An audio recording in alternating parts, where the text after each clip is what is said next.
እሺ ውድ የሚራን ቱብ ቤተሰቦች እንግዲህ ሁላችሁም እንዴት ናችሁ ብያለሁኝ። ሁላችሁም እንግዲህ በባለፈው ፕሮግራሜ ላይ ቪዲዮ አሳይቻችኋለሁ። እዛ ቪዲዮ ላይ የአለማችን ሚሊየነር ገንዘብ መስራት የቻሉት እንስሶችን ስም ጠቅሼላችኋለሁኝ።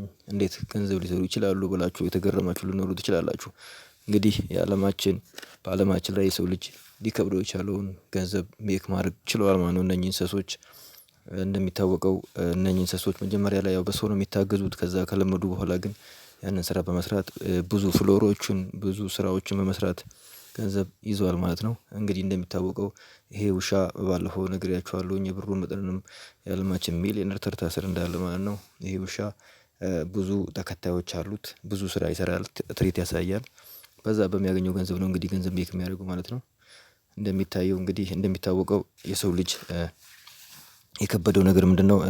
እንዴት ገንዘብ ማግኘት እችላለሁ ወይንም ገንዘብ መስራት እችላለሁ ህይወቴን መቀየር እችላለሁ የሚለውን ጥያቄዎች ሲጠይቅ ብዙ ጊዜ ስራ የለም ስራ አጥቻለሁ ስራ አይገኝም ገንዘብ አይገኝም በሚለው ራሱን ዘግቶ ይቀመጣል ማለት ነው። ያ ማለት ምንድነው? ብዙ ጊዜ ሰው አገልግሎት ሲደመር የምናገለግለው ሰው ብዛት እኩል ይሆናል ባለጸጋነትን ይሰጣል ይሄ የትልቅ የገንዘብ ቀመር ነው ማለት ነው። ብዙ አገልግሎት እንሰጣለን ወደ ፓኬጅ ቀይረነው ያን ነገር ደግሞ ከሰጠን ደግሞ ወደ ገንዘብ መቀየር ይችላል ማለት ነው። ይሄን እንግዲህ እንስሶች በተግባር እያሳዩን ይገኛሉ ማለት ነው። እንግዲህ አሁን እንደምታዩት ይሄ ውሻ ገንዘብ ለመስራት ገንዘብ ከጠፋበት በኋላ ገንዘብ ለማግኘት ምንድነው ያደረገው? ቆሻሻዎቹን በመሰብሰብ እነኚህን ቆሻሻ ሰብስቦ አንድ ላይ በማድረግ ሄዶ መሸጥ እንደሚችል አሰበ ማለት ነው። ከዚህ ገንዘብ እንደሚገኝ አሰበ ማለት ነው። ይኸው እንደምታዩት ውሻውን በቪዲዮ እንደምታዩት ውሻው ምንድነው ገንዘብ ማግኛ ሜትድ ተጠቅሞበታል ማለት ነው። ስለዚህ የውሻው አሳዳጊ እቃ ልካው ነበረ ይሄንን እቃ ለሌላ ህፃን ሌባ ለሰረቃት ህፃን ገንዘቡን ሰጥቶ ማለት ነው። በዛ የተላከውን እቃ ደግሞ የሚገዛበትን ነገር ሲያጣ ገንዘብ መስራት ስላለበት ገንዘብ ለማግኘት ደግሞ ስራ መስራት ስላለበት ይሄንን አገልግሎት በመስጠት እንግዲህ እንደምታዩት ቪዲዮ እንደምታዩት የወሰደውን ቆሻሻ ወደ ገንዘብ ለመቀየር አንድ እቃ የሚገዛ ቆራል የሚገዛ ሰው ጋር ሄዶ ገንዘብ ሸጦ ገንዘብ ይዞ መጣ ማለት ነው። እንግዲህ አሳዳጊዋ በዚህ መልኩ አይታው ተገርማለች ማለት ነው። እንግዲህ የሰው ልጅ ደግሞ ምን ማድረግ እንደሚችል ማወቅ ይቻላል ማለት ነው። እንግዲህ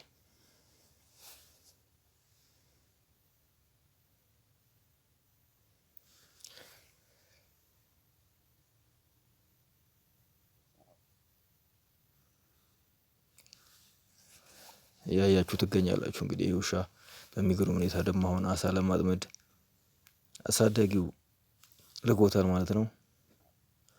አሳ ለማጥመድ በሚሄድበት ሰዓት ላይ ደግሞ በጣም ሌላ ሰው ያያል ይሄ ሰው እንግዲህ የሚጎትተው ጋሪ ተቀርቅሮበታል ማለት ነው። የሰው ልጅ ቢሆን ጥሎ ነው የሚያልፈው እንስሳ ግን ይሄን አውቆ ጋሪውን ጎትቶ አወጣው።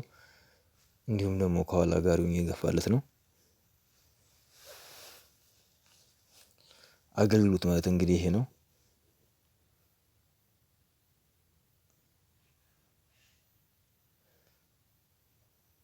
እንግዲህ ውሻውን እያየነው ነው ምንድነው ያደረገው? ሰውየውን የተቸገረውን ነገር አየና አገልግሎት ሰጠው። ሰውየውም ደግሞ በአገልግሎቱ መጠን የሚገባው ነገር ሲሰጠው ለዛሬ ለአገልግሎቴ አመሰግናለሁ ብሎ ክፍያውንም አልወሰደም ማለት ነው። ግን እንደዛም ሆኖ ወደ ተላከው ስራውን አልረሳም። በሚገርም ሁኔታ አሳውን ይዟል።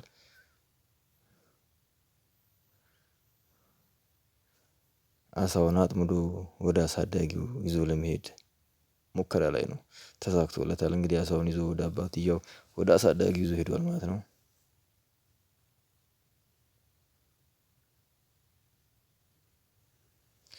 እንግዲህ እንስሶች በመሰልጠን ይሄን ማድረግ ከቻሉ የሰው ልጅ ደግሞ ትልቁ የሰው ልጅ እንግዲህ በምድር ላይ አምላክ ትልቅ አድርጎ የፈጠረው የሰው ልጅን ነው። የሰው ልጅ ደግሞ በምድር ላይ ማንኛውም ነገሮች እንግዲህ ለሰው ልጅ አገልግሎት እንዲሰጡ ነው የተፈጠሩት። እንስሳ ግን ይሄን እየሰራ ይሄን እያደረገ ይገኛል ማለት ነው። የሰው ልጅ ደግሞ ካሰበ በሚፈልገውን ቦታ መድረስ እንደሚችል በግልጽ የተቀመጠ ነው ማለት ነው። እንግዲህ በዛሬ ቪዲዮ ይሄንን ላሳያችሁ ሞክሬያለሁ። በሚቀጥለው ቪዲዮ እስክንገናኝ ድረስ ሰላም ሁኑልኝ እናመሰግናለን